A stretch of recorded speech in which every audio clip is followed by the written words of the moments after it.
Good morning! Good morning, CCM! Okay, magsitagiyo po tayong lahat at bago tayo magsimula, meron lang po akong gustong ipagawa. Pwede po ba yung mga nasa kanan, kamayan po natin yung mga nasa kaliwa po natin. Dalhin na rin po natin yung mga bag natin kasi magpapalit tayo ng upuan para ma-experience naman ng mga nasa kaliwa na umupo sa kanan. Di ba po ba? Okay po ba? Gawin po natin. Tara po.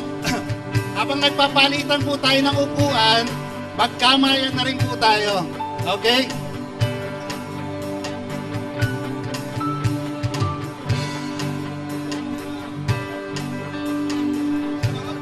Ang gandang tignan po. Ang gandang tignan.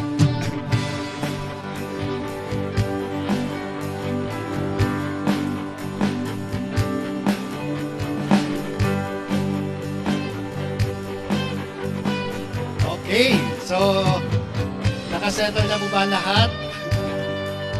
Ayan, so may experience nyo naman po kung paano umupo yung mga nasa kaliwa dito sa kanan, yung mga nasa kanan sa kaliwa. So, happy Sunday po sa lahat. At bago po tayo magsimula, ang lahat po ay tumayo at tayo po ay mananalangin.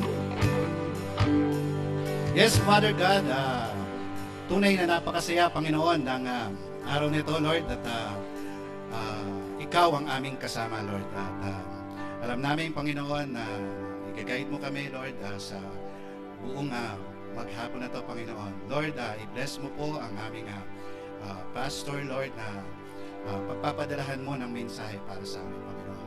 Lord, patawarin mo kami, Lord, sa aming mga pagkakasala, Panginoon. At tanging pangalang mo lamang, Panginoon, ang aming maitaas sa lugar na ito, Lord. In Jesus' mighty name we pray. Amen. Church, worship para kay Lord.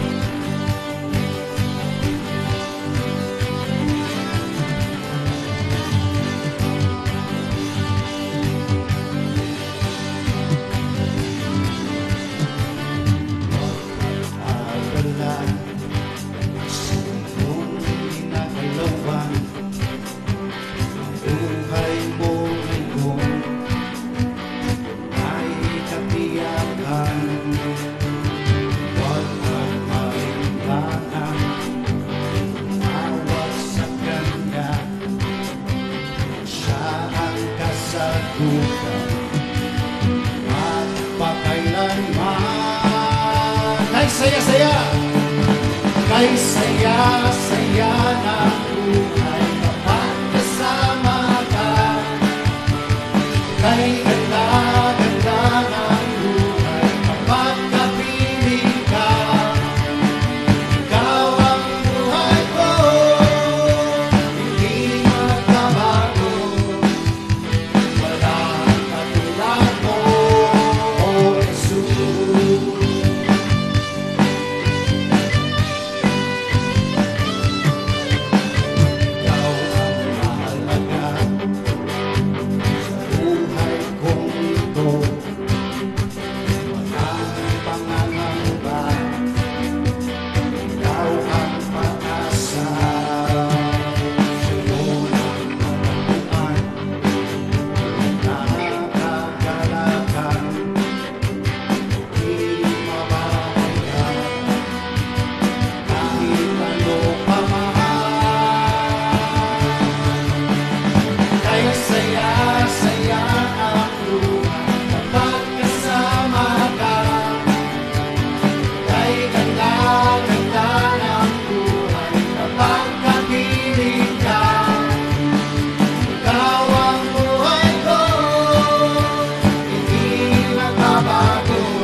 church.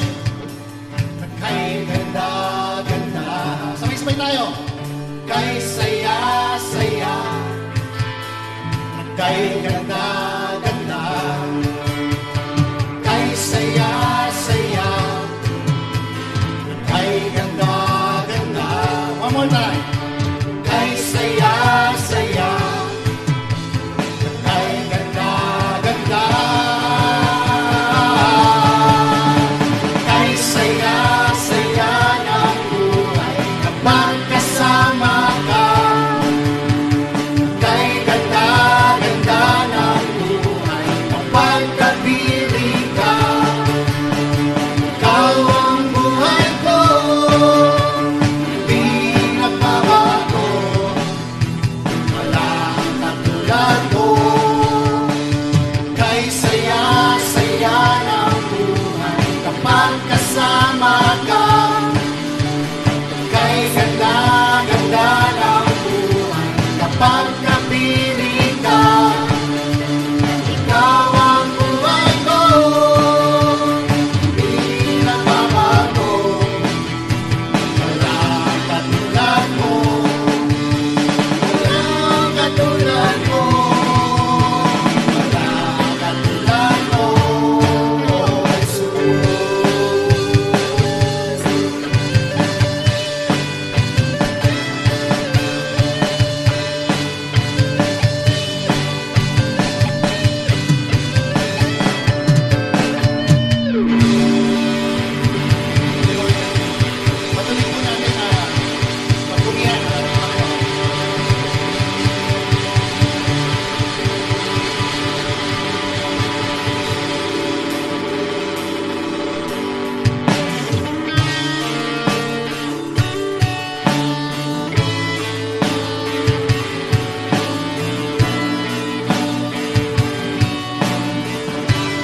susunod na kanta,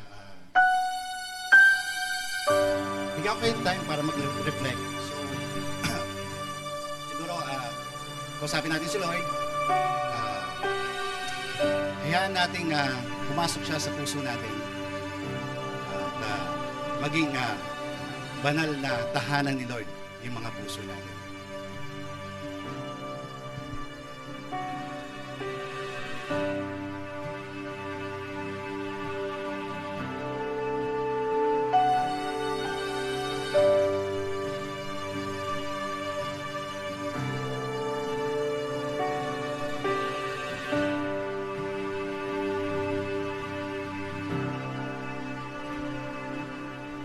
Ang puso ko'y dinudulog sa'yo, nagpapakumbaba, nagsusumako, maging dapatin mo. Ikaw ay mamasdan, makanikan, sa'yo ay pumisan.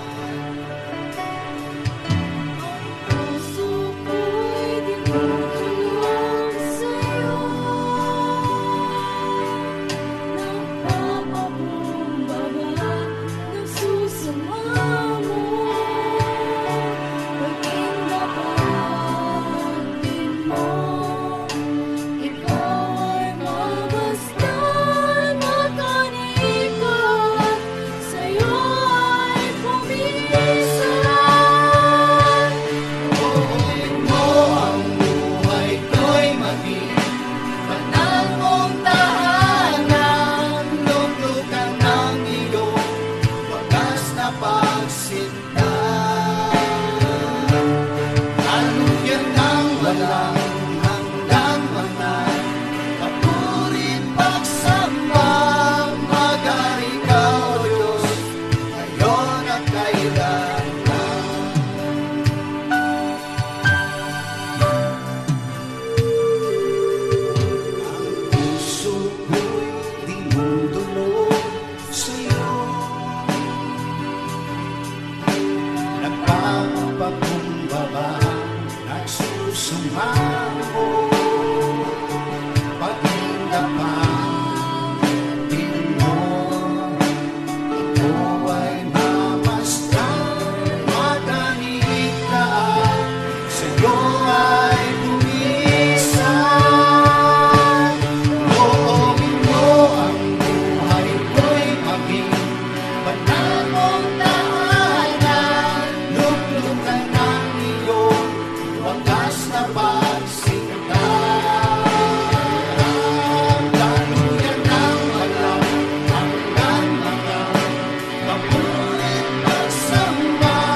Church, sabay-sabay tayo.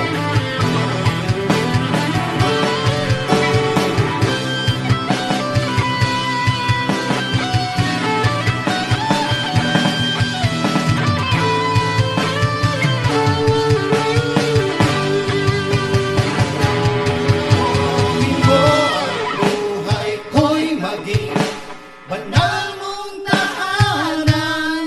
Luglugan ng iyong wagas na pagsinta. Daluyan ng walang hanggang mga papurit pagsamba. Maghari ka, O Diyos, ngayon at kailanman. Loobin mo ang buhay ko'y maging banal mong tahanan. Luglugan ng iyong wagas na pagsinta. Daluyan ng walang hanggang mga papurit pagsamba. Maghari ka, O Diyos, ngayon at kailanman. Maghari ka, O Diyos, ngayon at kailanman.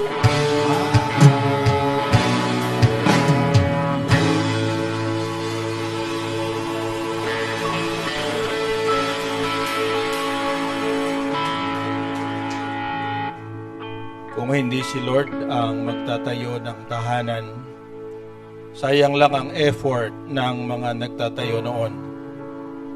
Kung hindi si Lord ang nagbabantay ng city, useless ang pagbabantay ng mga guard. Walang kwentang magtrabaho ng sobra para lang may makain. Ang aga mong gigising tapos matutog ka ng late kasi si Lord ang bahala sa mga mahal niya kahit natutulog sila. Nagpaplano ang tao pero si Lord ang may final say dito. Akala ng tao lahat ng ginagawa niya tama. Pero alam ni Lord kung ano talaga ang nasa puso niya. Pagkatiwala mo kay Lord ang mga ginagawa mo at gagawin niyang successful ang mga ito. May purpose si Lord sa lahat ng ginawa niya. Yung masasama, ginawa niya para wasakin. Galit na galit si Lord sa mayabang, yung ganong tao siguradong paparusahan. Pag mahal mo ang Diyos at tapat ka sa Kanya, patatawarin ang kasalanan mo. Ang sumusunod kay Lord ay hindi napapahamak. Ama naming Diyos na makapangyarihan, narito kami sa inyong harapan nagpupuri at nagpapasalamat. Alam namin pinakinggan mo ang aming mga awit, mga pasasalamat, mga hinaing ng aming puso, mga pahayag na nanggagaling sa aming kalooban. Narito kami dahil kami mga anak mo at narito rin kami dahil kami ay nagagalak sa kabutihan mo sa amin. Narito kami para magpasalamat. At higit sa lahat, narito kami dahil kami makasalanan. Sa araw-araw, Panginoon, sa aming iniisip, sa aming ginagawa, kukulang kami at di namin nasusutupad ng ganap ang iyong kalooban. Subalit salamat sa kadakilaan mo, sa laki ng iyong pagmamahal, ng iyong kagandahang loob. Kami na dapat ay parurusahan ng kamatayan, ngayon nakakatayo sa iyong banal na harapan dahil kami binuhay mo sa pamamagitan ng iyong anak na si Jesus. Panginoon, marami kaming mga plano, marami kaming mga hadikain. Salamat, Panginoon, sa paalaala na kahit anong plano namin, kung hindi ka namin kasama, yun ay di magtatagumpay. Ipaalala mo sa amin sa lahat ng araw ng aming buhay na kayong may-ari sa amin. Aming mga tahanan ay galing sa inyo, Panginoon. Ang aming mga anak ay iyong pagpapala. Ang mga susunod na saling lahi, pagkakaloob mo pa rin kung yun ang nararapat sa amin. Alam namin sa gitna ng mga nangyayaring mabuti, marami ring mga bagay na kinatatakutan kami na nangyayari din. Subalit salamat, alam namin kasama ka namin at kasama ka naming lalakad sa lahat ng hamon ng buhay. Sa umagang ito, inaala namin ng mga kapatid namin na nagdadalamhati dahil sa maraming mga pangyayari sa kanilang buhay. May mga namatayan, may mga nagkinakapos. Panginoon, dinataas namin sila sa inyo. Papasalamat din kami sa lahat ng mga may kaarawan at mga selebrasyon ng mga anibersaryo ng mahalagang bagay at pangyayari sa kanilang buhay. Pagpalain mo sila, Panginoon. Naalala rin namin ang kalagayan ng aming bansa, Panginoon. Panginoon, kami naririto para maging ahente ng pagbabago sa aming bayan. Iniwanan mo kami sa lupa na ito para kami gamitin mo para sa maliit at malaking paraan. May mga tao mabibigyan ng pag-asa. May mga taong makikita ang ginagawa ninyo sa aming buhay. At may mga taong magbabago dahil nakita nilang nagbabago rin kami dahil binabago mo kami, Panginoon. Sa iyong pananambahan ngayon, ikaw ang sentro ng lahat. Naway ang iyong kapayapaan at ang iyong kagalakan ay maghari sa puso ng bawat isa. Sa iyong kapurihan ngayon at magpakailanman, ang lahat ay magsabi ng Amen. Amen. Tayo po ay maupong lahat. At ihanda natin ang ating sarili sa ating pagsasalo-salo sa banal na hapunan.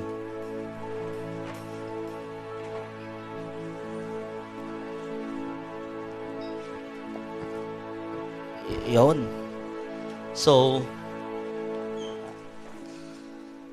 for our communion, may mga stories akong sasabihin sa inyo. Marami. Okay? So, on December 7, 1941, sino may alam kung ano nangyari? The Pearl Harbor. 350 plus Japanese planes ang umatake sa Pearl Harbor without di alam ng mga Amerikano. Almost 8 battleships, malalaki, na may hinahouse na thousands of sailors and hundreds of planes. So imagine that, sa dami. And not just the 8 battleships, may mga small ships pa. So, almost hundreds of jet planes, fighter planes were destroyed, and thousands, times 3, times 4, 3,000 plus sailors were died. So, anong ginawa ng mga Amerikano? Sinabi nila, meron silang binigay na slogan doon, remembering the Pearl Harbor. So there are times in our life na hindi natin dapat makalimutan. Diba? Yun yung tinuturo doon sa slogan nila. Huwag nila kalimutan kung ano nangyari sa Pearl Harbor na to. Marami namatay, maraming nasira. Diba? Just like in our communion, paano binigay ni Lord yung buhay niya sa kanya. So 1 Corinthians chapter 11, pinakita doon yung this is my body, eat it and in remembrance of me. Bakit remembrance yung pinakita, hindi recall? Kasi ang recall, something na hinuhugot mo lang from your memory. Na bigla na lang. While yung remembering, nakastore na sa memory mo. Na nandun na palagi. Kagaya ng pag nakita mo, do you remember me? Kasi nasa store na nakita na kayo eh. Diba? So, yun yung final words ni Lord sa atin, in remembrance of me. Diba? So, susunod, dun sa Lord's Supper, meron mga mementos. Ano yung mementos? Yun yung mga gamit na pwedeng ma-remember yung taon na yon. Kagaya sa mga sa libing, diba? May mga taong nagsasalita sa harapan, remembering or bringing something na nagre-remember dun sa patay na tao na yon. Not just gamit, but also the stories, kakulitan nila, yung goodness, kung gaano sila pasaway, everything. Kagaya di sa Lord's Supper, ano yung mementos na yon? Marami. Bread, wine, cross. Yung pinapakita sa atin na we need to remember all these things kasi it is very important dahil pinakita ni Lord na nag-sacrifice siya para sa iyo. Sa susunod is may invitation. Diba? Invitation. Sa mga kasal, in first century, sa Jewish marriage, ay, paano sila yung preparation nila marriage? May boy and girl, the family, the father of the boy will select yung girl. And after that, meron silang agreement o covenant na ginagawa. Which is, they drink wine.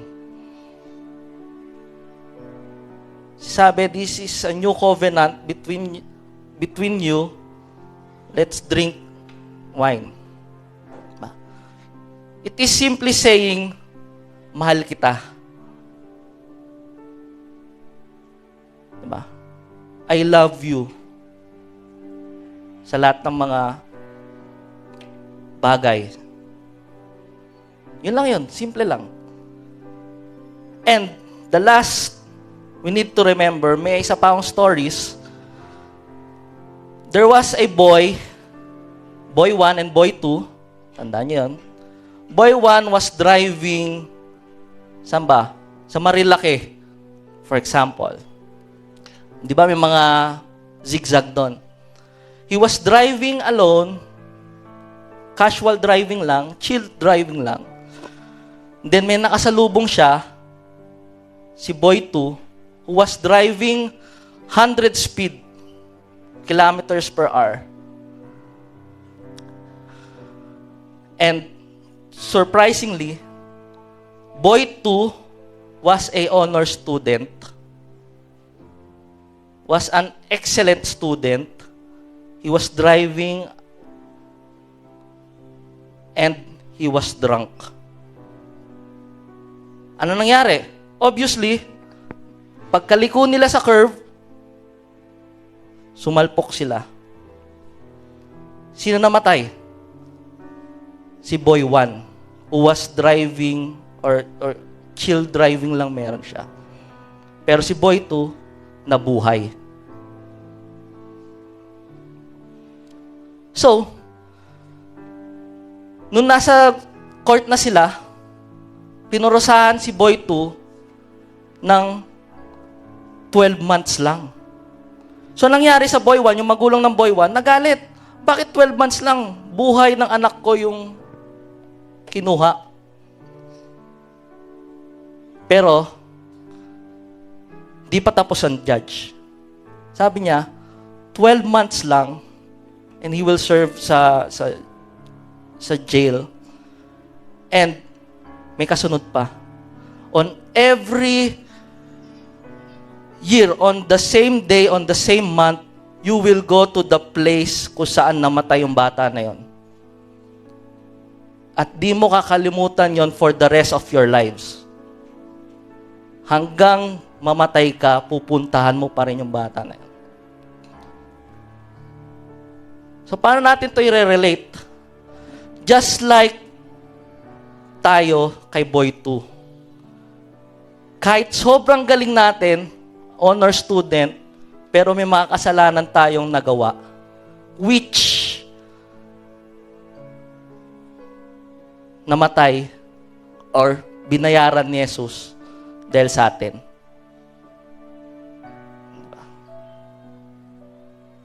It's something na di natin kailangan kalimutan.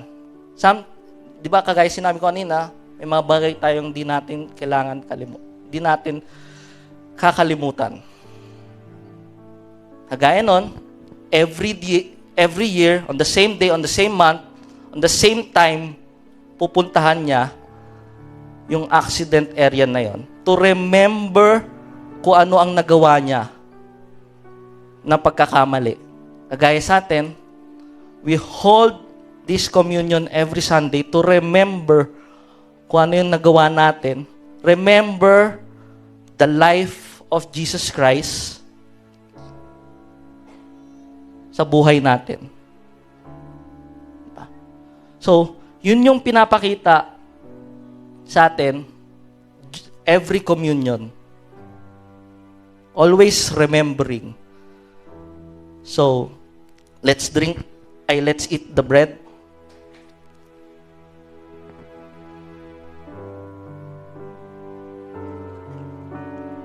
And drink from the cup. Let us pray. Yes, Panginoon,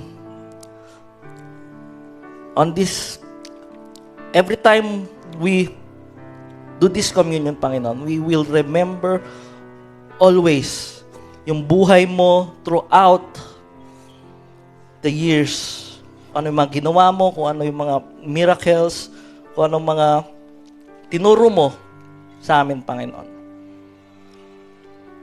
we will also remember that our sins ang dahilan kung bakit ka pinako sa cross, Panginoon. Inako mo yon, Panginoon, para mailigtas kami, Panginoon. Sa lahat ng mga nagawa namin, sa lahat ng mga tinatago naming kasalanan, Panginoon. We pray na we will ask for forgiveness at ilalabas or itatanggalin na namin yung mga kasalanan namin sa katawan, Panginoon. Although we are not perfect, Panginoon, pero we will always pray, we will always come to you, Panginoon. We will always ask for forgiveness, we will always ask for prayers, for guidance, para hindi namin magawa ulit yung Panginoon. Lord, thank you for your life, thank you for the cross, thank you for the bread, the wine, the last supper na you binigay mo, Panginoon. Maraming salamat for everything you've done for us, Panginoon. We will always remember, we will never forget on what you've done on that cross, Panginoon. Lord, maraming salamat. In Jesus' name we pray. Amen.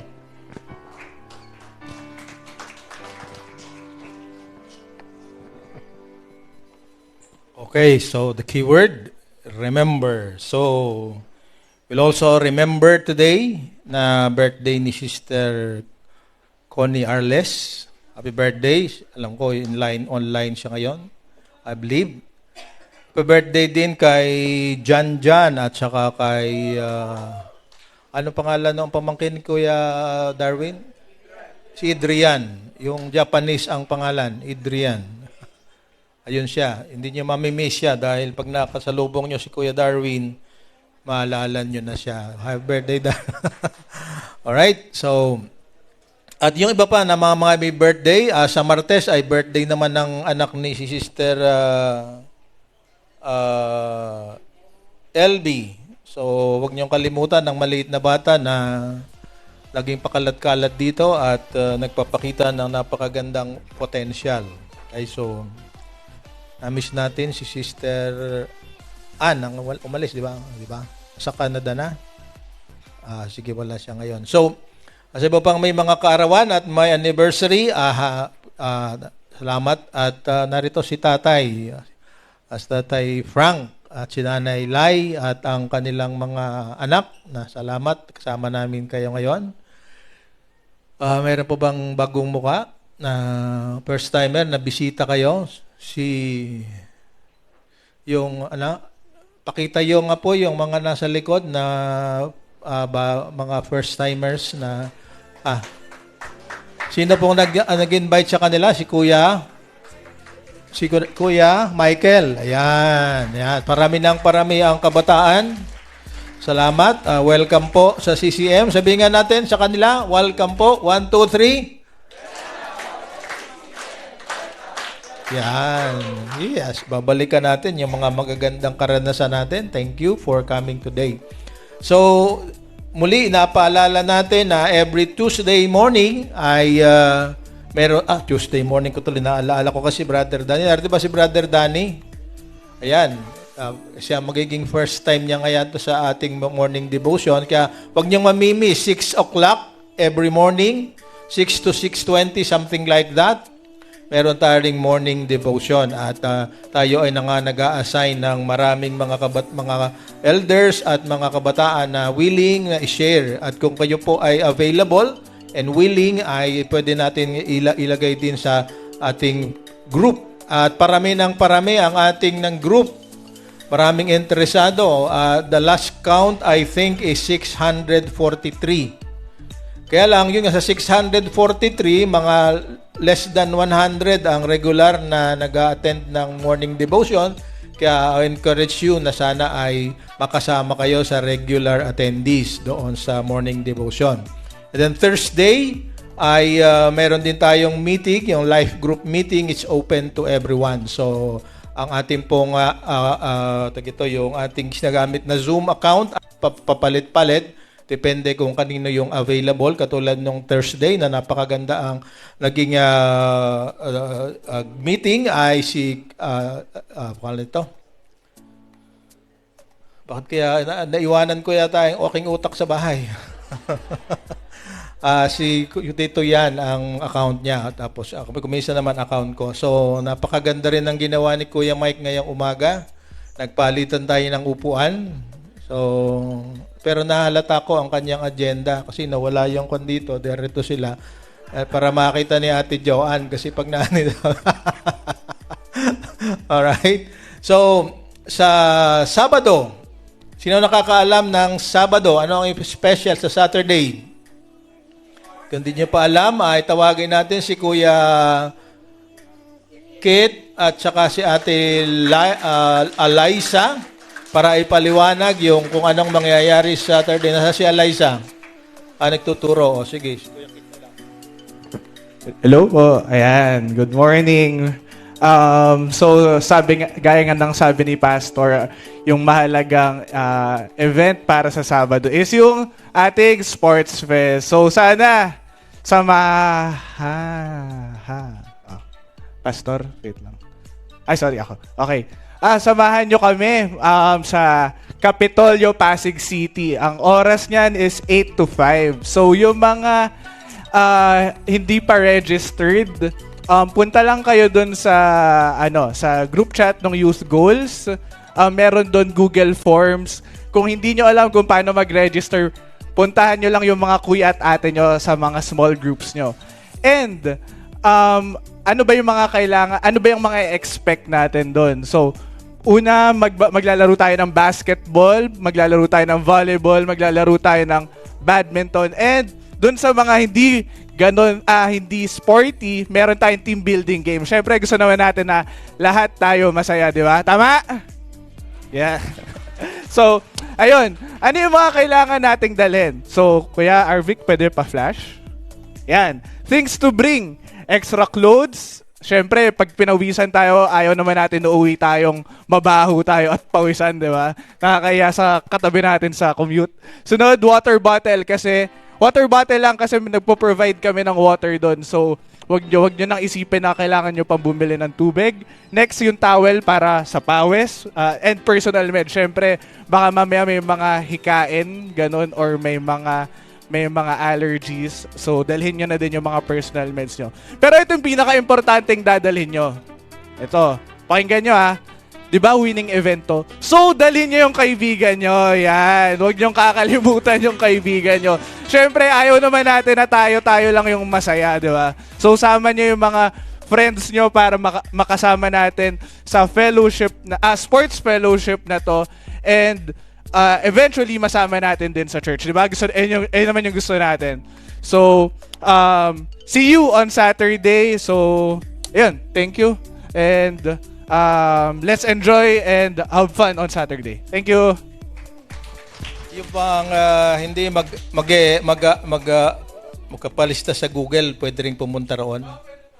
Pwede raw pala, kahit na hindi kayo mag-submit ng Google form, if you will make yourself available, ay pwede pa rin kayo. Lalo na kung may kasama kayo na kaibigan, kamag-anak, o sino man na gusto nating makasama doon. Okay? And the most important thing for this month, August 27 and 28, magkakaroon tayo ng Breakthrough Weekend. So what is a Breakthrough Weekend? It is a day when then we will experience freedom from all the things that have happened to us in the past that prevents us from really growing and maturing in our faith. So ito po ay open sa lahat, lalo na especially doon sa nag-attend every Sunday ng ating Breakthrough Weekend preparations. So tayo po ay nasa week 3 mamaya. Pangunahan tayo ni Sister Oda Gonzales sa ating session mamaya. So if you have missed day 1 and day 2, we are willing to also help you go through day 1 and day 2. Kaya huwag nating gawing dahilan, na-miss ko yung dalawa, baka hindi na ako pwede. So sa day 4, which is on the next Sunday, 20 ngayon, tama? 13 ngayon, di ba? 13. Sa 20, ay mapangungunahan naman tayo ni Pastora Tita, Sister Tita sa ating day 4 ng preparation. So, yun po yung mga announcement. At of course, natutuwa tayo sa ating mga kabataan, mga bata. Parami sila ng parami doon. At kanina ay naroon nga ako at maraming naroroon na agad, maagang maaga, mga sipag ng mga parents. Salamat po, maaga kayo. Dahil yun nga, sabi niya, turuan mo ang bata sa daan na dapat niyang lakaran. Pag tumanda na siya, diyan ay hindi niya iiwanan. Proverbs 22:6. Yan.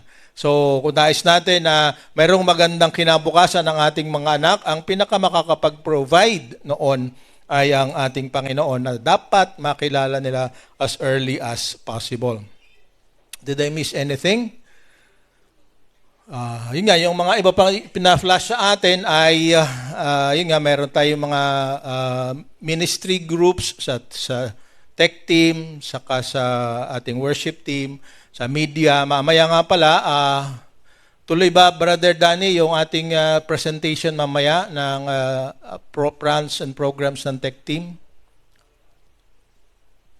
Right? Pwede mamaya? Sige, pagkatapos, sandali lang naman yun. It's for the ministry leaders and sa mga iba pang interesado. Sunday school teachers. Okay, napansin ako pala, nariyan yung kapatid ni Kuya, basta siya, pamangkin ni Kuya Arnold. Ngayon lang uli nakita. Ang hirap talaga ng hindi marunong magtanda ng pangalan. Ano pangalan? Si Jill. Ayan, matagal din nating hindi nakita. Okay, pasensya na kayo ha. Hindi lang senior moment yan. Bata pa ako, ganyan na ako eh. Yan yung hindi ko na outgrow. Okay, so, today, nasa second Sunday tayo ng ating series for August.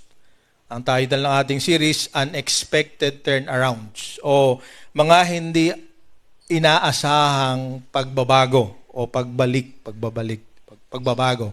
Mas maganda. Acts chapter 8 and 9.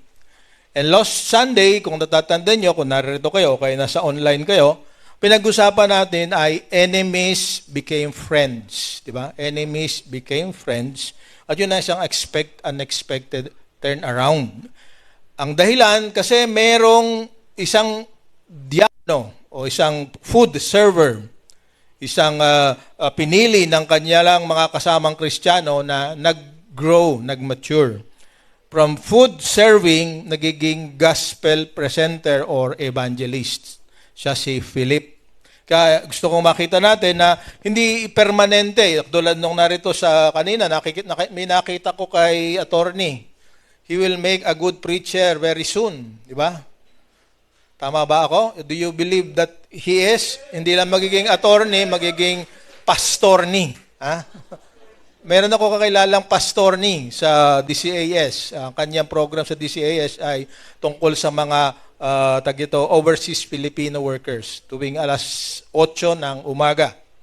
So, pastorni Carlos Cao. So, si pastorni Gonzales, Josiah Gonzales, di ba? Magandang pakinggan, di ba? Bagay, di ba? So, pakaganda yung meditation niya kanina. Okay, so unexpected turnarounds. Enemies became friends because Philip grew in the faith. So, dahil siya lumago sa pananampalataya, there was something na nangyari. Yung sino ba? Pero tatlong grupo tayo ng mga tao na pinag-usapan. Kung natatandaan, sabi ko, tandaan natin, di ba? Una, si Saul. Pag-uusapan pa natin sa next quarter. Si Saul o si Paul. Pangalawa, Samaritans. At pangatlo, si Simon. Si Saul, alam natin, number 1 kalaban ng Kristyanismo o he wants to destroy all Christians. He was given the authority from religious authorities, or he was given power and a license to not only hulihin ang mga Kristiyano, pwede pa niya ipapatay. That was how powerful he was. Pero dahil nakarinig siya ng mabuting balita, tinawag ng Panginoon, pag-uusapan natin ng detalye later on, siya ay naging isang number 1 na sabi natin from amongst the apostles, sa tuturing natin na siya ang pinakadakila dahil he wrote practically half of the New Testament. Di ba? 13 of out 27 books na New Testament ay written by Paul. So si Saul naging Paul, unexpected turnaround. Samaritans, enemy number 1 ng mga Hudyo. Kasi sila yung mga mistiso. They became friends because Philip stood on the gap. Yung kanilang pagitan na naghihiwalay, sinira ni Philip, and then they became friends. And then, pangatlo na pinag-usapan natin ay si Simon o si Simon. Hindi si Simon Peter, kundi si Simon the magician or the sorcerer. Isang gumagawa ng, sabi noong mga tao, tungkol sa kanya, para siyang isang Diyos. Pero siya rin ay nanampalataya. Pero ngayon, pag-uusapan natin siya in detail, si Simon o si Simon. So if you have your Bibles, salamat kay Kuya Michael, meron siyang, ito yung Pinoy version, hindi lamang ng New Testament, kundi ng buong Bible. Ito yon. Regalo ni Kuya Michael sa akin kanina. Kung gusto niyo ay baka regaluhan din natin ang bawat isa. So, hindi ko alam kung magkano. Ayaw sabihin ni Kuya Michael. Akala niya babayaran ko. Hindi naman, Kuya. Para lang mabudgetan natin. Okay, so, pag-usapan natin ngayon, ano ba talaga ang nangyari kay Simon? O si Simon. Nagpabautismo siya, sabi. So, basahin natin ang Acts chapter 8, verses 13 to the 24. This is all about Simon. Okay? Siya ang bida dito. Okay? So, pakinggan ninyo at kung may Bible kayo, ay pakibasa ng kasabay ko. Sabi rito sa verse 13, kahit si Simon mismo, mismo, naniwala rin. Pagkatapos niyang mabaptize, sumama siya kay Philip at namangha siya nang makita ang mga ginagawang himala at nakakabilib na bagay. Okay, signs and wonders. Nang marinig ng mga apostles sa Jerusalem na tumanggap ng salita ng Diyos ang mga taga-Samaria, pinadala nila doon sina Peter at John. Nang dumating ang dalawang apostles, pinag-pray nila ang mga Samaritans na makatanggap ang mga ito ng Holy Spirit. Verse 16, kasi hindi pa bumababa ang Holy Spirit sa kahit isa sa kanila. Nabaptize pa lang sila sa pangalan ng Panginoong Yesus. Pinatong ni na Peter at John ang mga kamay nila sa mga Samaritans at tumanggap ang mga ito ng Holy Spirit. Nakita ni Simon na tinatanggap ng mga disciples ang Holy Spirit pag pinapatong ng mga apostles ang mga kamay nila sa mga ito. Kaya inalok niya sina Peter at John ng pera. Sabi ni Simon, bigyan ninyo rin ako ng ganyang kapangyarihan para makatanggap ng Holy Spirit ang kahit sinong mapatungan ng kamay ko ng kamay. Pero sinabi ni Peter sa kanya, mapunta ka sana sa impyerno. Naalala ko tuloy siya, nasabihan din siya ng ganyan. Mapunta ka sana sa impyerno kasama ng pera mo. Kasi iniisip na nabibili na ng pera ang regalo ng Diyos. Wala kang parte sa ginagawa namin kasi hindi maayos ang puso mo sa paningin ng Diyos. Pagsisihan mo ang kasamaan mong ito at mag-pray ka sa Panginoon na sana patawarin ka niya sa masamang iniisip mo. Nakikita ko na punong-puno ng inggit at alipin ka ng kasalanan. Sumagot si Simon, please, ipag-pray niyo ako sa Panginoon para hindi mangyari sa akin ang mga sinabi niyo. Let's pray.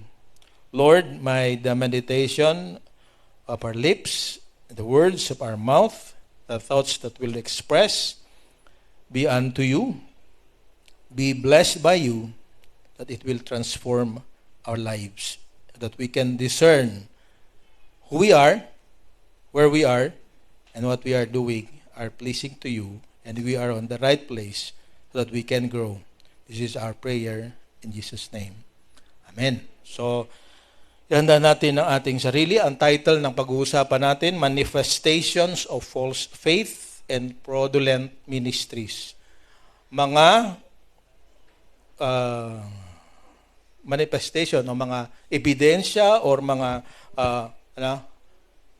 patunay ng maling pananampalataya at mandarayang ministeryo. Okay, so maganda, medyo malawak ito. Pero we'll just go through the surface dahil habang tayo nag-aaral sa aklat ng mga gawa, ay higit pa natin itong mga paunamaan. Tandaan ng false faith, huwad na pananampalataya, fraudulent, mabanda ng dadarayang o huwad rin na ministeryo, fake, na hindi ministry ng Panginoon ito. So, simulan natin. Kasi sabi ko kanina, pag-uusapan natin isang lalaki, pangalan niya Simon. Ano ba yung mga ginawa niya dito sa base sa ating binasa?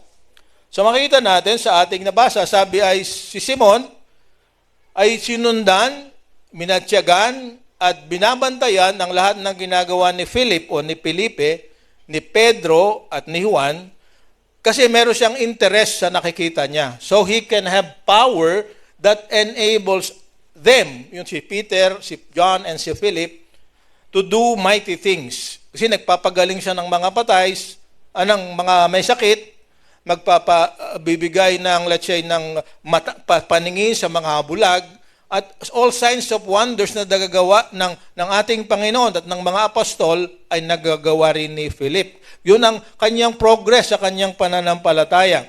So, meron siyang number 1 fan, ang pangalan niya ay Simon o Simon. Kahit saan siya pumunta, ay sumusunod siya at inoobserbahan. Kasi siya nga ay magician. Di ba? Ang magician, ang totoo, hindi naman lahat yan ay akala mo nangyari lang. Kaya nga magic. Meron nga sa Facebook na ipinapakita yung lahat ng mga, sabi nating, pambobola o pandaraya ng mga magician. Di ba? Dahil lang sa bilis ng kamay. Di ba? Sabi ay biglang yung pera na ibinapong dito ay nawawala. Pag dinikit niya, yung pala, okay, merong, ito ay papel lamang, paglabas ay isang panyulito, di ba? But those are tricks. Hindi ito totoo. Naisip lang natin sa bilis at mayroong mga gadgets silang ginagamit. Meron akong natatandaan na isang channel, X ang nakalagay, ipinapakita lahat yung mga magic tricks. Ganon si Philip. Kaya, at ang kanyang hanap buhay at higit sa lahat ang kanyang kasigatan, si Simon pala. Salamat, mahal. Okay, so si Simon, ganon. Lagi niyang, meron siyang paraan at maaring yung mga tricks na yon ay kanyang nabili lang. Katulad ngayon, kung gusto niyo maghanap ng libro, meron nabibili at may mga gadget na pwede nating bilhin para makagawa ng magic trick. Meron nga tayong kakapatiran na isa na talagang magician, si Ferdy, best friend ni Pastor Arnold John. Naging noong birthday na 7th birthday yata ng first birthday ni Melvin, ni Seth pala, aking anak sa apo sa Singapore, in-invite namin siya. Pero those are tricks. Pero mayroon din silang ginagawa na actually sorcery. Kaya nga, magician, sorcerer. Ibig sabihin, merong power behind what he is doing. Merong mga espiritu. Kaya nga, Simon the magician, yun ang ginagawa. So, nakikita niya na si Philip, sa pamamagitan lang ng ginagawa niya, nagpe-pray siya, may ginagawa siya, yung mga higit sa nagagawa niya, ay nagagawa ni Philip. Diba? Ang gusto natin, ang gusto niya, makopya yon. Kasi naroon nga yung kanyang hanap buhay. That's Philip. So, ang kanyang paraan para siya ay makalapit, nagpabaptize din. So, siya sabi dito sa ating verse 13, sabi niya, Simon himself believed. Naniniwala siya sa kaya ni Philip and was baptized. He began following Philip wherever he went, and he was amazed by the great signs and great miracles Philip performed. Diba? Yan yung kanyang interest.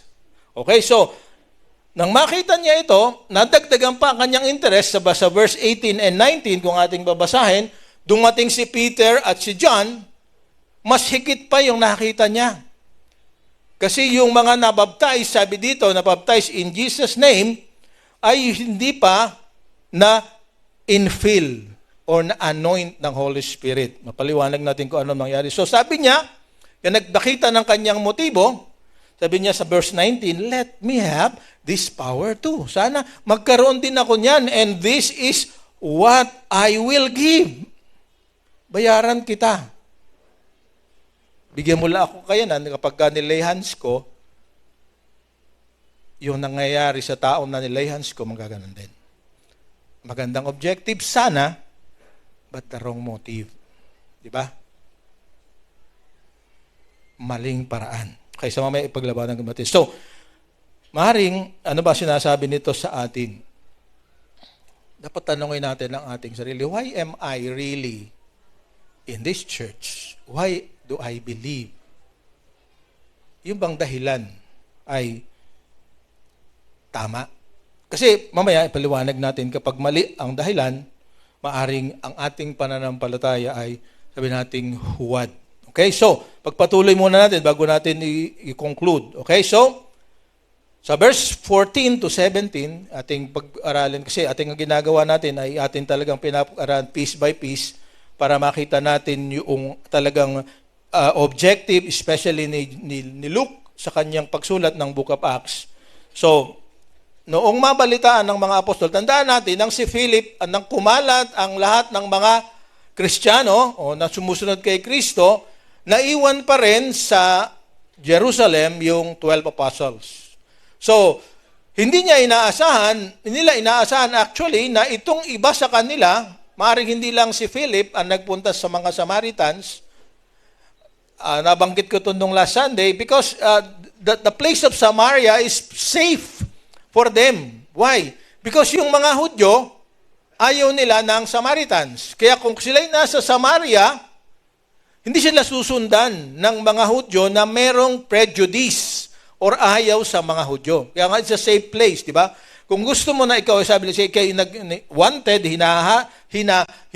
hinahunting o hinahanap, pumunta ka sa lugar na hindi pupuntahan noong taong naghahanap sa'yo. Tama ba? That's wise. Pero itong mga pumunta noon, especially kay Philip, nagpunta roon hindi lamang para magtago, kundi patuloy pa niya lang ipangaral ang salita ng Diyos. And the surprise, tinanggap sila ng mga Samaritans. Kahit sila'y parehong ayaw sa isa't isa. So this is the unexpected turnaround. Dahil sa mabuting balita, dahil sa magandang mensahe, at dahil sa kapangyarihan na ibinigay kay Philip to go to make signs and wonder, to perform acts that are extraordinary, naniwala pati na yung isang taong magician at naniwala ang taong at nagpabaptize. Yun ang sabi dito sa verse 14, di ba?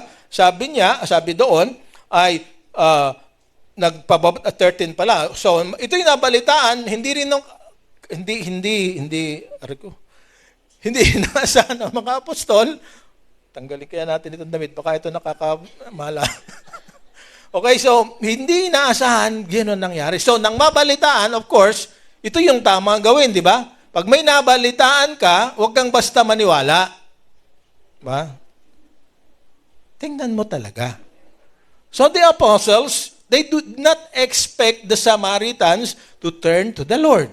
So ang ginawa nila, sabi dito, Peter and John, they sent Peter and John to Samaria.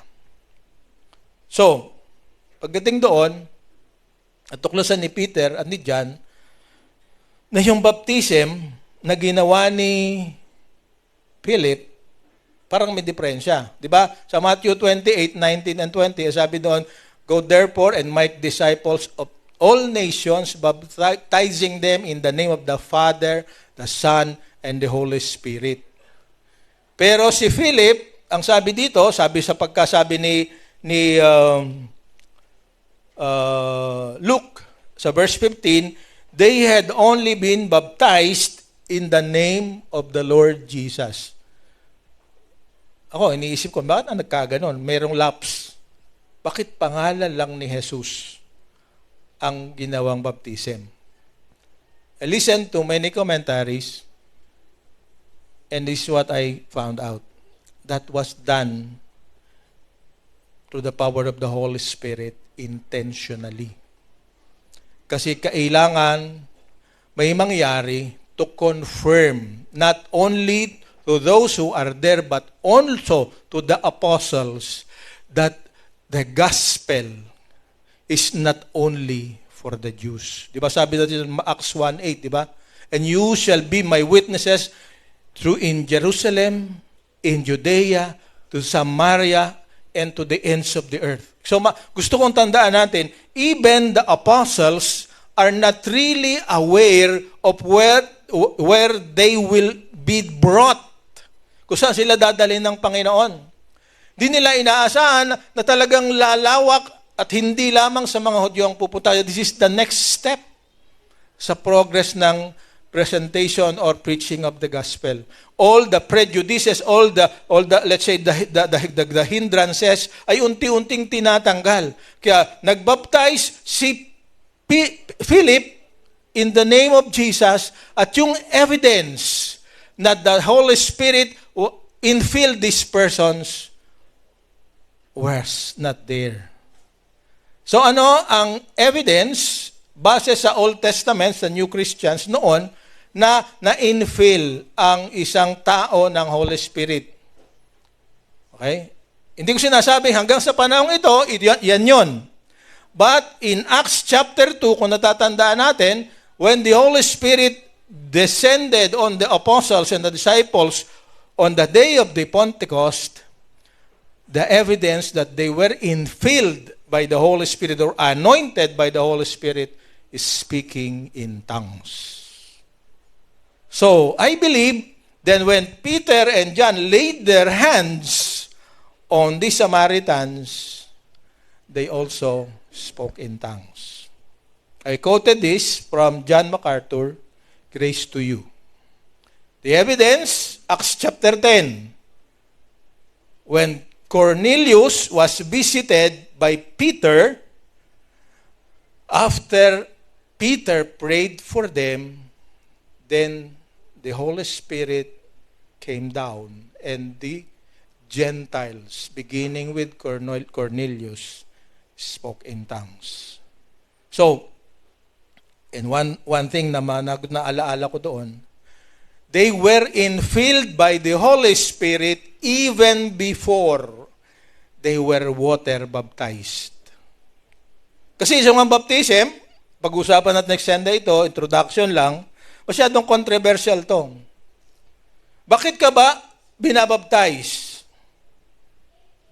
Para maligtas o dahil ligtas ka na?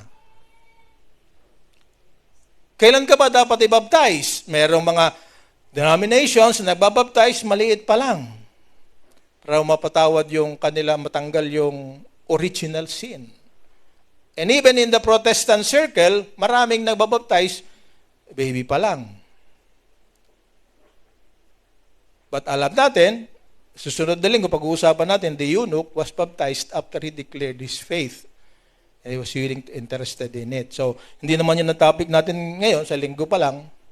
But nga, makita natin merong controversy tungkol sa area na to. But, ang bottom line, everyone who followed the Lord was baptized. Whether they were baptized because they were saved or they were baptized to be saved, para sa akin, it's not important. What is important is everyone should be baptized because Jesus was baptized. Amen? Jesus has no sin, but He was baptized because sabi niya to fulfill all righteousness. So, sa linggo pa nga pala yan, napapalayo ako ng konti. Okay? So, pinag-uusapan natin si Simon ngayon. So, nainggit siya,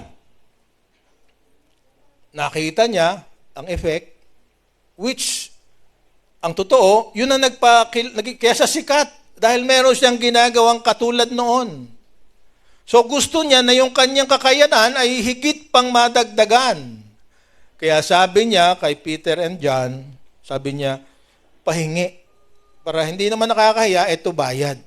Diba? Yung pag tinignan natin mabuti. So, when he rebuked, sabi dito sa 18 and 19, Peter and John, pakiabante yung verses, sabi niya, Peter rebuked Simon for offering money to acquire the power to infill people with the Holy Spirit by laying of hands.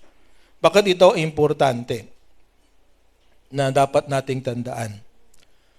Because definitely and obviously, Simon became part of the church, if that is what is required to become part of the church through baptism. He was baptized because he saw something there na pakikinabangan niya. Na mayroon nangyayari doon na pag natutunan niya, sigurado yung kanyang gustong gawin at pangarap sa kanyang buhay ay higit pang lalaki ang kanyang tsansa na magtagumpay doon. Okay? It's not because he surrendered. He believed Jesus or his message. He saw an opportunity with economic benefits. So, dahil meron na siya noon, ang gawa ngayon, para madali, sabi dito sa verse 18, when Simon saw the Spirit was given when the apostles laid their hands on people, he offered them money to buy this power. Nasundan niyo ba yung flow ng nangyayari kay Simon? Okay? So, meron sila, wala ako, may pera ako, pareho kailangan nila. So, ang gagawin ko, palit tayo. Noong sa linggo, pinag-usapan na sa day to the great exchange. Di ba? The great exchange, ang dakilang palitan. Dito, makikita natin, walang palitan na nangyari. Sabi ni Peter, verse 20, sabi niya, may your money be destroyed with you for thinking God's gift can be bought. Alam nyo, hindi ito natutunan. Nagsimula kay Simon yung tinatawag nating isang ginagawa ng ibang mga sa panahon ng growth ng church ay lumabas yung tinatawag na simony. S-I-M-O-N-Y. Pag tinignan nyo sa encyclopedia, what is simony? Simony is the act of using money to buy hierarchical positions in the church. It happened in the medieval times, 9th and 10th centuries. Merong mga head, hindi ko na sabihin ng church, they are buying the top position of the church with their wealth. Sige, sabihin ko na rin. Sa Catholic Church, during the medieval times, you can be the Pope. You have money to pay it. George II or George VII exposed this. Pero panahon pa ng mga early apostles, yung mga next generation, si Irenaeus, part of history, tandaan, kahit ma-mention ko lang sa inyo. Si Irenaeus ay disciple ni Polycarp. Si Polycarp, disciple ni John the Beloved. So, in 184 AD, ang sabi ni Irenaeus, dito nagsimula yung malalim na heresies. Nagsimula yung tinatawag nating Gnosticism. Ano yung Gnosticism? Naniniwala sila na hindi sila naniniwala na si Jesus ay anak ng Diyos. Hindi rin totoo yung nagkatawang tao siya. So, doon, pinatunayan ni Irenaeus na yung ginawa ni Simon na gustong bilihin yung posisyon ng apostol, na nakakapag-lay hands at nakakapag dahilan para magkaroon na ma-receive ang gift ng Holy Spirit, it progressed. Okay? Nagpatuloy. Tandaan natin, salvation is never and will never be secured by offering money. Although sinabi ni Jesus doon sa lalaking mayaman, ipagbili mo ang iyong mga pag-aari at sumunod ka sa akin. Nung Martes, ito yung pinag-usapan namin sa small group sa Bacoor. Hindi yun ang ibig sabihin noon. Ang ibig sabihin lang doon, kailangan maging priority ko natin para maligtas tayo ay ang Panginoon at hindi yung ibinibigay niya. So, salvation is never acquired through buying things, through paying for things. At yung simony, kung iisipin nating mabuti, hanggang ngayon, nangyayari pa rin yan.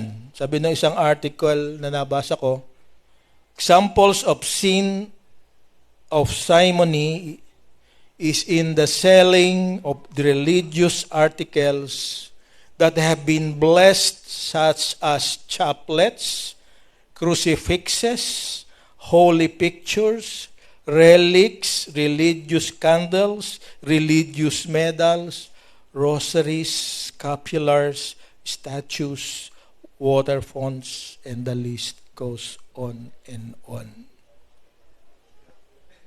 Okay? Nangyayari pa rin ito ngayon. Bakit ka bibili ng kruhisipyo? Kasi pag itinayo mo yan sa harap ng kinatatakutan mo, solve ka na. Pasensya na kayo kung hindi ako ang may sabi nito, ha. Nakuha ko lang. At nangyayari talaga. Alam ko galing tayo sa ganyan tradisyon. Ang lola ko noon, natatandaan ko, magpapadala ng pera kasi piyesta sa Esperanza. Hindi siya makakapunta, may problema. Pakibili mo nga ako ng kandila, ditirik mo doon sa harap ng simbahan. Ginagawa mo rin dati, di ba? Dahil para malaman na ako ay talagang nag-offer din at nakikiramay sa kanilang selebrasyon. In this case, very clear, nakita natin. Ang sabi ni Peter sa kay Simon, mamatay ka sana kasama ng iyong pera. Mabigat na salita. Inakuya ko lang ito, di ba? May your money be destroyed with you. At baka tayo rin ay ganito. Nagtatights naman ako, pinapadala ko, dinedeposit ko sa bangko. Di na kailangan ng fellowship. Musubol naman ako sa kanila. Kasama nila ako sa prayer. Well, kakatulong yon. But your presence encourages each one of us. Natutuwa ako, nagdagdag tayo ng upuan ngayong araw na ito. Pero hindi dapat marami pang upuan dito sa harap. Pero pinupuri ko ang Panginoon na pasabalamat ako sa inyong lahat na talagang nag-i-invite. Palakpakan nga natin ang Panginoon, ang iglesyang ito'y buhay. Because we are involved in really reaching out to the lost. But ingatan natin. So, word natin ngayon, simony. Simony. Paglalagay. Bribing. Okay? Kasi kahit sa Old Testament, sabi sa Isaiah 55:1, sabi niya, itong invitation, sabi niya, is anyone thirsty? Come and drink. Even if you have no money, come, take your choice of wine or milk. It's all free. Wine, Holy Spirit, it's free. It's not it being sold. Di ba? Meron pang naalaala ko, di ba, sa Lamay may mass card. Yun nga lang yan. Okay? Siguro na, matutunan natin ito, di ba? Ang dami, kasabit doon, di ba? Sabihin nyo, wala yun dito, eto, kasunod natin, pag-uusapan natin. May mga tradition tayo sinusunod. Di ba? Kaya nga, kung gusto mo maligtas, magpakayaman ka, mga hold up ka, pumatay ka. Tapos, gamitin mo, pambilin ng mga ganito. Tulungan mo ng iba kasi pag marami kang ginawang mabuti, mas maliligtas ka. That's a big lie. Naniniwala ba kayo doon? Kawawa tayong kapos. Hindi tayo makakapaggawa ng mas maraming mabuti. Ang totoo nga, tayo ang ginagawa ng mabuti. Di wala na tayong pag-asa. Salamat sa Panginoon. Binayaran niya. Hindi lamang ng kanyang buhay. Hanggang ngayon, He provides so that we can serve the Lord and serve each other. Amen? So ngayon, meron pang isang tradisyon na tayo na naririto dito kay Simon. Napakaraming matututunan kay Simon. So, Acts 8:22-24. Peter asked Simon to repent, but he instead asked Peter to pray for him. Ito yung nakakagulat, di ba? Sabi ni Simon, Peter pala, nakakompuse na tayo, Simon Peter is the apostle, Simon the magician is the sorcerer. Tandaan natin yan, okay? O sabi sa 22-24, repent of your wickedness and pray to the Lord. Perhaps He will forgive you for your evil thoughts. Pwede ka pa niyang patawarin kung ikaw ay magsisisi sa iyong mga kasalanan. Very clear ito dito, di ba? Perhaps He will forgive you. Pag nakita niya ito, for I can see that you are full of bitter jealousy and held captive by sin. Yun yung talaga nakikita niya. Nagsumusunod siya sa mga apostol, kay Philip na evangelist, dahil interesado niya kung anong meron si Philip, magkaroon din siya, and is willing to give his riches because alam niya, babalik sa kanya yun. Diba? So, operator challenge. Kaya ka ba nagbibigay dahil sa pangako na pikpik, liglig at sikat umaapaw o talagang ginagawa mo yun dahil yun ang tama at yun ang mahal nilo. Yung totoong dapat natin ginagawa. So, sipin din natin yun, di ba? Pero ang nakakalungkot dito, sa halip na magsisi, verse 24, sabi ni Simon kay Peter, pray to the Lord for me, that these terrible things you've said won't happen to me. Sabi niya, huwag mangyari na matay ako. Hindi yung siya ipanalangin para magsisi, para siya ay maituwid ang kanya. Sabi niya, sana'y huwag akong malasin. Yun ang sinasabi niya, di ba? Yung salita, these terrible things, mamalasin ako. Sana'y huwag mangyari sa akin. Diba? So makikita natin ang puso niya. Hindi niya kayang iwanan yung kanyang pinakikinabang dahil sa kanyang mga kakayanan. Kaya sabi niya, ipanalangin mo na lang ako na sana'y magbago ang isip ng Diyos at hindi ako parusahan sa ginagawa ko. Okay? Ito isa. Hindi ko masinasabing masama yung mag-prayer, hingi ng prayer request. Pero yung mga humihingi ng prayer request ay nagpe-pray din. Tanangin mo katabi mo, titigan mo mabuti.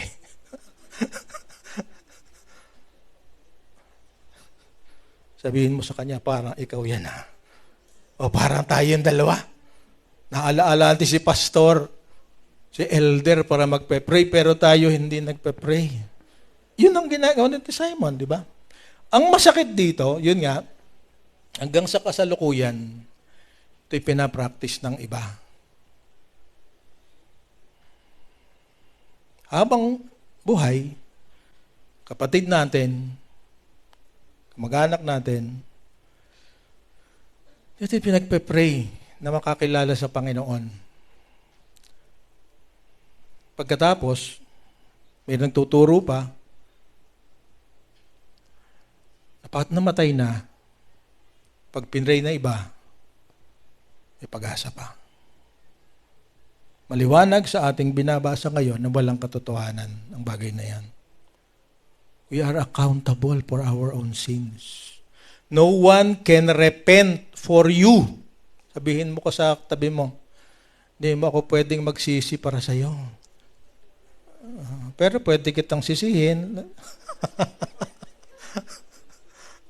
Nangyayari rin yun. But I cannot repent for you. Di ba merong kasabihan sa Tagalog? Buntot mo, hila mo. Sala mo, pagsisihan mo. Because repentance is the beginning of a change in direction. Kahit ako'y mag-change ng direction, mayroong makatulong yun kung susunod ka sa akin. Pero kung ako'y mag-change ng direction at natili ka dyan sa kinalalagyan mo, kung ako'y sumusunod kay Jesus, ikaw naroroon pa rin, ayaw mong sumunod sa Kanya, walang mangyayari. Amen? Hindi tayo maliligtas. So ano ang mga sinasabi sa atin ngayon? Ano ang manifestations o mga katunayan o ebidensya ng huwad na pananampalataya? Summary, para hindi tayo masyadong mahaba, sabi dito, number 1, egotistical view of self. Yung prideful, selfishness. Diba? Dahil nakagawian ko na ito yung maganda sa akin. Kahit italaman ko, ito'y hindi nararapat, tanggapin mo na ako. Tatanggapin naman ako ni Lord. Sabi niya, tanggapin na ito. Kung sino ako, mahal niya ako, di ba? So, hindi na ako magbabago kasi God loves sinners. Di ba? Tama, di ba? Pwede maging pilosopo ka. Mahal naman ng Diyos ang makasalanan. Hindi mananatili na ako sa kasalanan ko. Di ba? That's selfishness. Kasi tuwing tayo nagkakasala, sino sasaktan una? Ang Panginoon. Pangalawa, yung taong nagiging biktima ng kasalanan mo. The Samaritans said to make choice, di ba? Will they follow Philip, the apostles, or will they follow Simon? Di ba? Ganon din yan, di ba? Tayo rin, we have to make choice.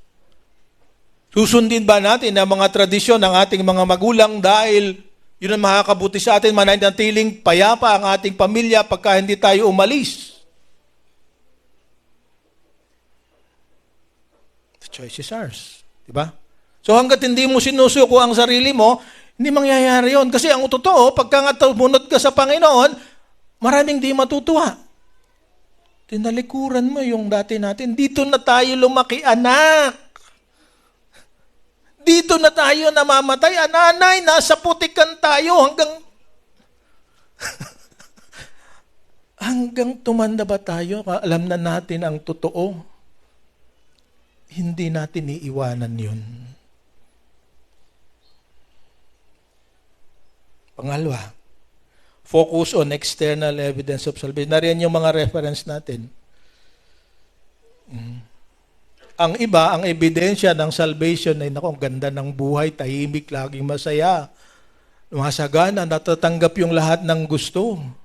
Kasi yun ang tinuturo rin. Kung minsan, gusto ko malaman ninyo, nang sumunod kayo sa Panginoon, hindi niya pinangako na hindi na kayo magkakaproblema, hindi na kayo magkakasakit, hindi na magkakaroon ng anumang kakulangan sa buhay. That's not true. We're living in a broken world. We will continue to experience the bad things in this world. But what does He give to us? A new attitude, a new hope. But the same problems, the same sickness, the same troubles that those who do not believe experience, mararanasan din natin yun. But we do not lose hope. Why? Because Jesus suffered more than we can suffer. Amen? So kapag ang pananampalataya mo ay nakakondisyon doon sa magandang pakinabang dahil may connection ka sa Panginoon, that's a false faith. Pangatlo, seeking the power of the Holy Spirit for selfish gains. Katulad ni Simon, gusto niya yun kasi ito yung magbibigay sa kanya ng kung anong gusto niya. Kaya nga tayo, mga sumusunod sa Panginoon, it's not our will. Gusto nating maging abundant ang buhay dahil tulad ang mga sinabi ng ako ng Panginoon. But abundance is, tandaan natin, is an attitude na mention ko na nung Sunday. Merong punong-puno, bundat na bundat, lahat ng gusto na bibili, lahat ng gustong puntay na pupuntahan, pero di pa rin masaya. Kulang pa rin kasi meron siya. Yung kanyang bakod mas mataas sa akin, kailan mas mataas ang akin. Yung kanyang damit ay kulay pula, ang sa akin dapat mas mapula. Yung kotse niya ay 4 ang gulong, gusto ko 5. Amen. Walang kasiyahan.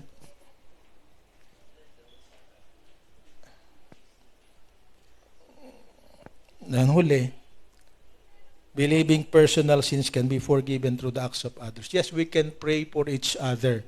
But repentance, kung tayo nagkakasala, ay dapat magsimula sa atin. Kaya ipag-pray ka ng pray ng nanay mo na magbago ka na, pag hindi mo sinunod ang dapat gawin at pinagagawa niya, walang mangyayari. Repentance is personal. Relationship with Jesus is personal. It's not about membership in any particular organization. It's not about the name of the church that you belong to. Meron kasi nagsasabi, pag hindi ka miyembro ng iglesia na to, hindi ka maliligtas. Walang katotohanan, mga kapatid. It's a relationship. But your relationship is between you and God. So, ano ang totoong pananampalataya? Simple lang, tatlong. True faith is adherence to Christ, not to a person or a church. Number 2, true faith is freedom from sin. Ibig sabihin, kakasala ka pa, pero alam mo at pwede kang magbago every time nare-recognize mo yung iyong failure at sisisi ka personally. And number 3, kahit ano ng kalagayan ng buhay mo, you have contagious joy and contentment. Nakakahawang kagalakan at kapanatagan. That's true faith. Kahit anong nangyari, may pera o wala, mayroong kaligayahan. Pero hindi ka tamaran, ha? Meron kasing maligaya dahil walang ginagawa, okay lang. Hindi yan sinasabi ng ating Panginoon, di ba? Sabi ni Peter sa Thessalonians, kung hindi nagkakamali, yung ayaw magtrabaho ay huwag. So, walang Kristiyanong tamad. Okay? Hindi ibig sabihin ng contentment, okay na lang yan. Di ko kumain kahapon, okay din yan. No. Kaya nga, binigyan ka ng 2 kamay, 2 paa, isip, matalino, para gamitin mo. Kasi your ministry, ulitin ko, ministry is not involving yourself only in ministry in the church. Your ministry is your workplace, your school, and everywhere else. So, nakita natin ang true faith, ang false faith. Ano naman yung false ministries o fraudulent ministries? Hindi ko masyadong i-explain na sa inyo. Pero ito yung manifestations of fraudulent ministries. Number 1, they exalt a person rather than Christ. Pagka masikat yung preacher kaysa sa kay Christ, beware. Yung sinasabi niya, mas importante sa sinasabi ng Bible, beware. Number 2, draw followers by promising to solve their temporal problems.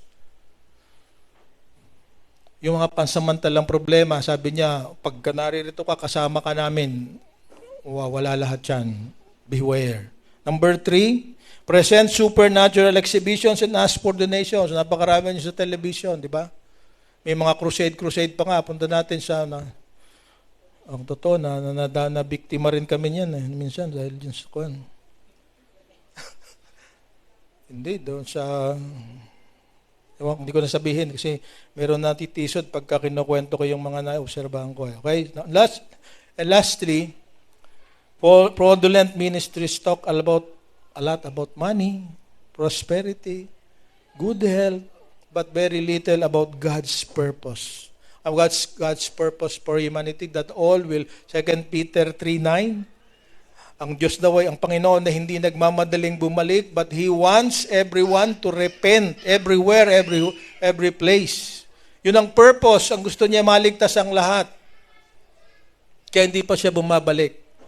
So ang ginagawa at pinapakita ng ministry na yan ay lahat ay tungkol sa sarili natin. Ito ang mangyayari sa iyo, ito gaganda sa iyo, ikaw yung gaginsagana, huwag ka tayong, sabi dito sa conclusion nga, sabi nito, listen carefully to preachers and ministry leaders. A vast majority of their teachings are about temporal things. Beware. Pagka wala na pinag-uusapan kundi pera, kasaganaan, lahat ay prosperity, beware. May katotohanan ng iba doon, pero maladalas negosyo. So mga kapatid, sa pagtatapos, Our reflection for today. Nainip na kaya, di ba? 2 oras pa tayo. No, ito na yung uli. Examine your relationship with God. What are the evidences of your connection with Him? Katulad ka ba ni Simon? Kaya kasunod ng sunod, may pag-asa dito. Magandang pangako dito. May connection dito. Maraming negosyante dito. May artista pa. Kumisa ganun, di ba? Maganda sa church nito. Ha? Doon nag-church si ganito, si ganoon. Okay? So, doon ka na. Walang masama, maga, but kanino ka ba connected? Sa church? O sa mga tao sa church? O sa Panginoon? Huwag natin sarili natin. Mamaya sa small group siguro, tandaan natin ito, pag-usapan natin. How much do you spend time? How much time do you spend with Him? Through faith. Hindi lang ko Sunday, di ba? Hindi nami-miss na Sunday, pero Monday to Saturday, wala si Lord. Bahala na ako sa sarili ko. And number 4, are there times that you want the power of God but resist guidance and correction? Ayaw mo na may makikialam sa buhay mo. Nangyayari ito sa napakarami. Amen? Masakit ba? Medyo? Dagdagan pa natin. Natin, simony, word for today. Salvation is a gift. It is free. Kaya ka narito ngayon para ibalita sa iyo na ino-offer ng Panginoon ang kaligtasan walang bayad.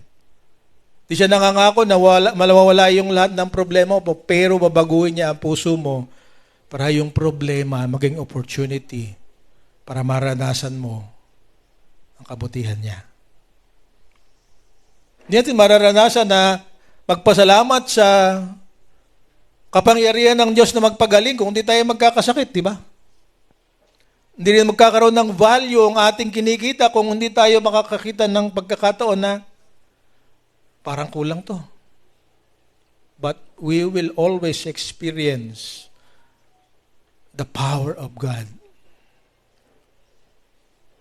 kapag tayo ay napalagay sa problema. Meron tayong pinag-uusapan ng isang araw. O kalimutan na natin muna. Mapapahaba lang tayo. Today, challenge ko ito sa ating lahat. Tanungin natin ang sarili, bakit ba ako narito? What's my purpose? Narito ba ako?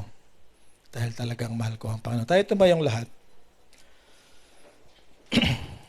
Mamaya sa small groups natin, pag-usapan natin, napaka-importante na makita natin na ang kapangyarihan ng Panginoon na inaabot tayo.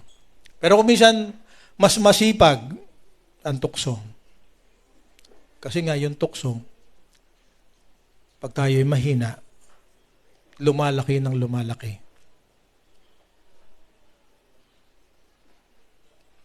Pag di natin ibinigay sa Panginoon, tatalunin tayo noon. So tayo ay lumapit sa Kanya. Kung hindi pa kilala ang Panginoon, kailangan magsimula tayo. At kung nami-miss natin kung minsan, na talaga i-acknowledge siya sa ating buhay, hindi pa huli ang lahat. Ang sabi ni Peter kay Simon, repent. Repent. Let's pray. Our God and Heavenly Father, salamat po ng marami sa umaga na ito. Punong-puno ng karunungan ng iyong mga salita, Panginoon. Maring hindi namin ganap na maintindihan sa mga sandaling ito ang aming narinig. Pero ang aking dalangin, Panginoon, lalo na doon sa mga ngayon lamang narinig ang katotohanan na ito, na maaaring alipin pa ng maraming tradisyon, maaaring dala ng mga karanasan na nagiging dahilan para mag-alinlangan sa iyo, Panginoon. Aking dalangin na masumpungan nila ang kapayapaan sa iyo. ino-offer mo ang iyong sarili, in-offer mo ito, Panginoon, mamatay sa krus, ikaw sa krus. At ngayon, wala kaming dapat gawin, kundi tanggapin ang iyong regalo na pinagkaloob sa amin. Lord, salamat na kaya mo kaming tanggapin for who we are, kung ano kami. At higit sa salamat na kaya mong baguhin ang bawat isa sa amin. Patuloy nawa, Panginoon, na maging matyaga ka sa bawat isa sa amin.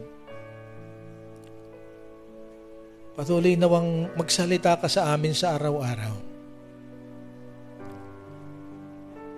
Wala kaming magagawa kung malayo kami sa iyo. Makita nawa namin ang mga maling katuruan at naway maging totoo kami na kami ay naririto dahil mahal ka namin at hindi lamang dahil mahal namin ang iba. Na kami naririto na puno ng kagalakan dahil alam namin, Panginoon, anuman ang mangyari sa amin, sa iyo pa rin kami babalik, Panginoon. So Lord, sa umagang ito, ang kapurihan at ang kaluwalhatian ay sa iyo. Subalit nawa ang Holy Spirit magsalita sa amin at kumpletohin ang mensahe na makakapagpabago ng aming buhay. Salamat po, Panginoon. Ito po ang aming dalangin sa pangalan ni Jesus. Amen. So, bago tayo tuluyang maghiwalay, ay tayo ay panalangin. Ganoon din yung ating offering. At tayo po tayo muna.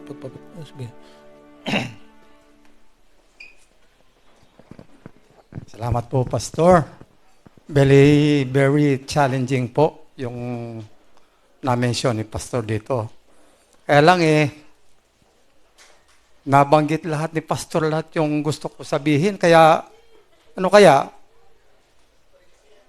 pag na tayo, magbigay na lang tayo dito kasi ganun pa rin Pero, lahat ng tumatayo dito, di ba, pag first Terry challenge, meron testimony. Pero ito, napakasimple para sa Diyos ito. At simpleng-simple ko lang na hiniling ko sa Kanya ito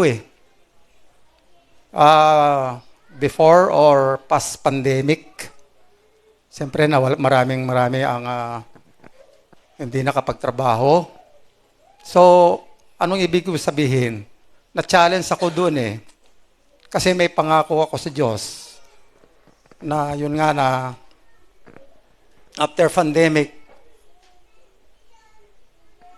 ano kaya tutuloy ko pa kaya to, Pastor?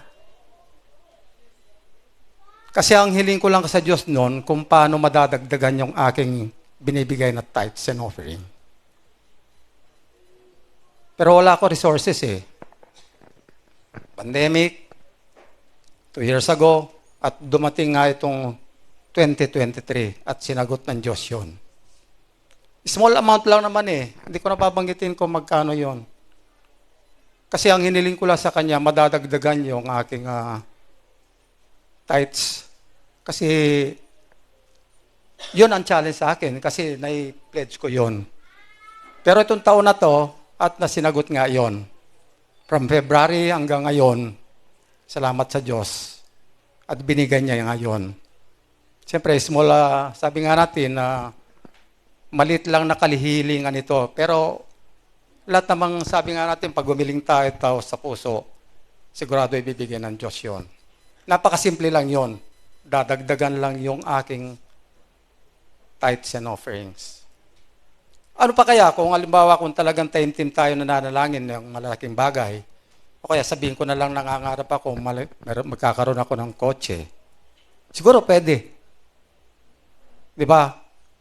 Pero may timing ang Diyos.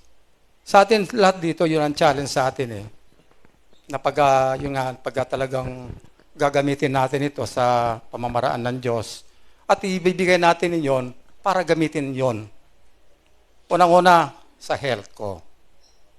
Meron kaming, ito na testimony kami sa bahay, kahapon lang, 20 children. Nagkaroon kami ng, ngayon ko lang re-reveal, Pastor, nagkaroon po kami siguro na Sister Rosa, na may mga bata kami na tinuturuan. 20 children na nag-DBBS. So, yung mga gano'n na mga konting dagdag na tawag dito, challenges, pero napupunan po yun dahil sa pagpapala ng Diyos na patuloy na binibigay sa amin at yun na nasusustain naman. So, yun ang kasi dito, meron akong nabasa dito dahil ito rin ang paborito ng aking misis kasi na pag siya tumayo dito. Sa Corinthians 9,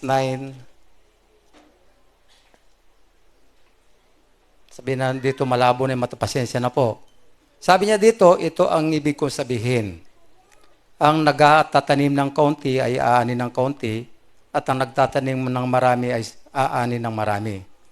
Ang bawat isa ay dapat magbigay ayon sa kanyang pasya o depende sa maluwag sa kalooban na hindi napipilitan lamang sapagkat iniibig ng Diyos ang nagbibigay ng may kagalakan.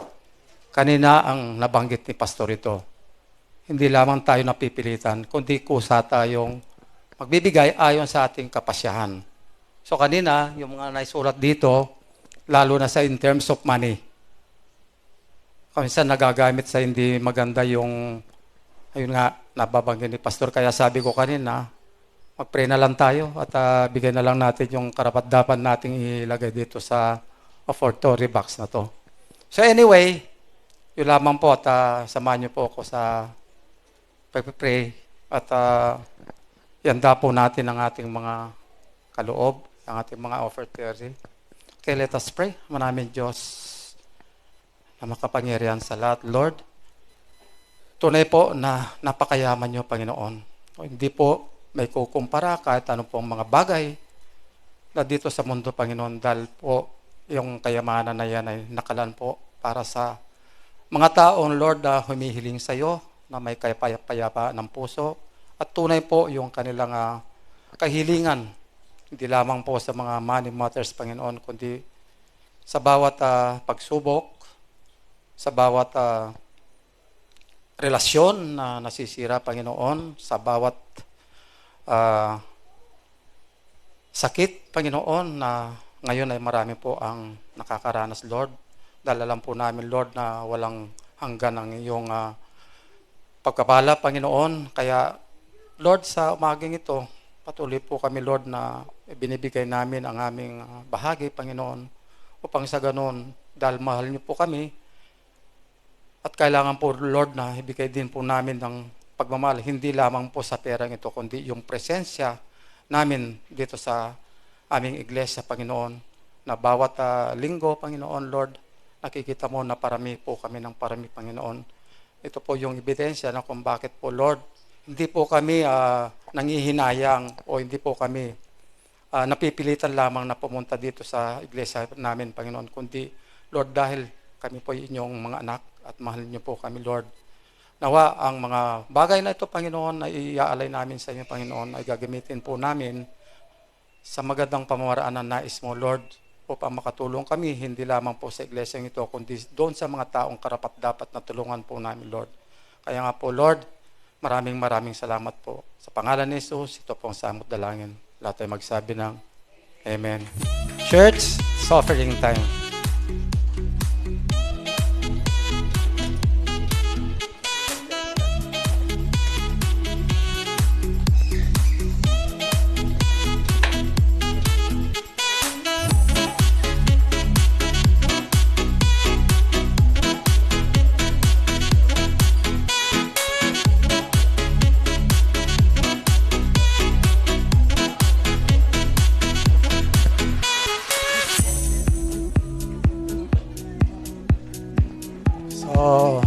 Okay na po. So, tumayo po tayong lahat sa pagtatapos po ng pasamantalang pagtatapos po ng ating pananambahan sa umagang ito. At tanggapin po natin yung mga pagpapala na sa umagang ito, sa mga ating mga narinig na mensahe para sa atin na magiging challenge po ta atin. Kaya sa umagang ito, sabi po dito, ayon po dito sa Romans 15:13, puspusin nawa kayo ng Diyos na siyang bukal ng pag-asa at Nawa ay pagkalooban niya kayo ng kagalakan at kapayapaan sa pamagitan ng inyong pananampalataya upang nagumapaw ang inyong pag-asa sa pamagitan ng kapangyarihan ng Espiritu Santo ngayon at magpakailanman. Yes, Father God in heaven, Lord, salamat po ng marami dahil ito po ang nais nyo na baunin po namin sa aming pansamantalang paghihiwalay, Panginoon. Kaya kung saan po kami, Lord, mapunta, dalhin kami ng aming mga paa. Ang iyong Espiritu, Panginoon, ang siyang mamalagi sa amin. Ngayon at magpakailanman ang lahat ay magsabi ng Amen and Amen.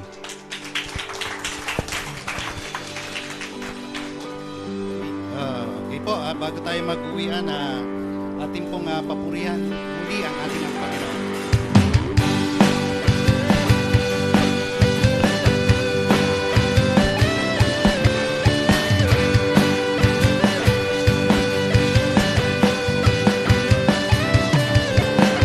Huwag mag-alala sa iyong ginagalawan.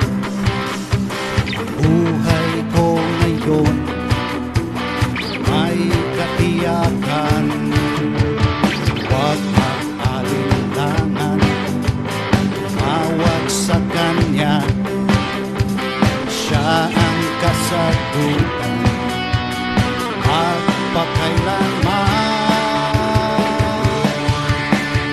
Kay saya-saya ng buhay kapag kasama ka. Kay ganda-ganda ng buhay kapag kapiling ka.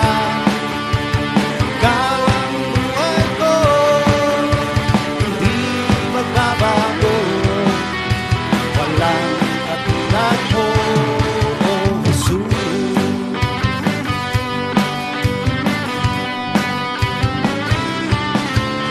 Ikaw ang mahalaga sa buhay kong ito. Walang pangangamba, ikaw ang pag-asa. Sa'yo lang ang bukan, nakagalakan, di mababayaran kahit ano pa man. Church, kay saya-saya. Kay saya-saya ng kapag kasama ka. Kay ganda-ganda ng buhay kapag napiling ka.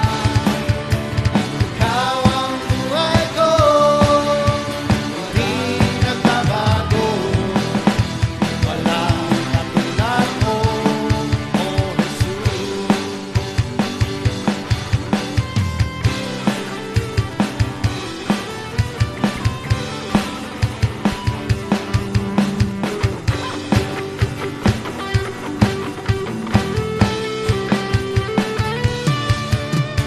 Kay saya-saya, Sabay-sabay tayo, church. at kay ganda-ganda, kay saya-saya, at kay ganda-ganda, kay saya-saya, kay ganda-ganda, kay saya-saya, kay ganda-ganda, kay saya-saya ng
you next Sunday po.